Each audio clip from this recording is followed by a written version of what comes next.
Hey folks, time for another breadcrumbs video. We're reading through Isaiah 34 and 35 and Micah 2, 3, 4, and 5 today. And so what really touched my heart was just this beautiful promise of what is coming in terms of restoration and what God has in terms of a vision for us here in the future. And so this is found in Micah chapter 4. I just want to read a few verses.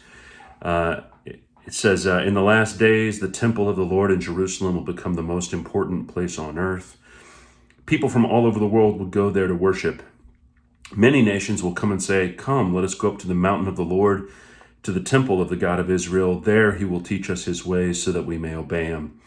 For in those days, the Lord's teaching and his word will go out from Jerusalem. The Lord will settle international disputes. All the nations will beat their swords into plowshares and their spears into pruning hooks.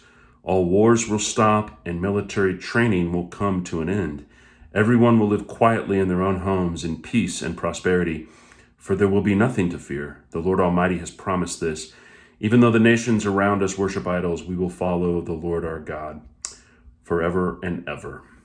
So I just want to highlight that. I love that verse that talks about war basically stopping and military training coming to an end, and nations beating their swords into plowshares and their spears into pruning hooks.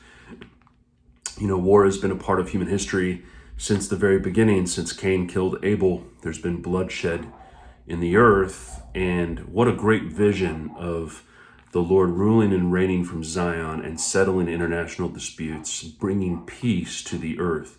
It's why Jesus is called the Prince of Peace.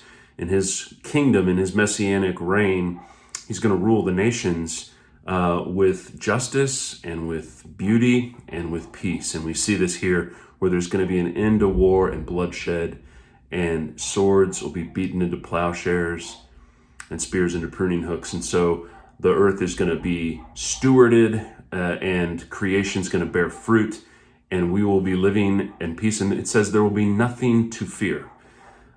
Man, in today's day and age where there's so much fear everywhere, I was just touched in my heart as I was studying the scriptures today on today's reading, that one day there will be nothing to fear and the Lord will be ruling and reigning from Zion, and an end to that bloodshed and warfare, which the earth has never known, will happen. And we will be living in harmony. We'll be living with nature and with God.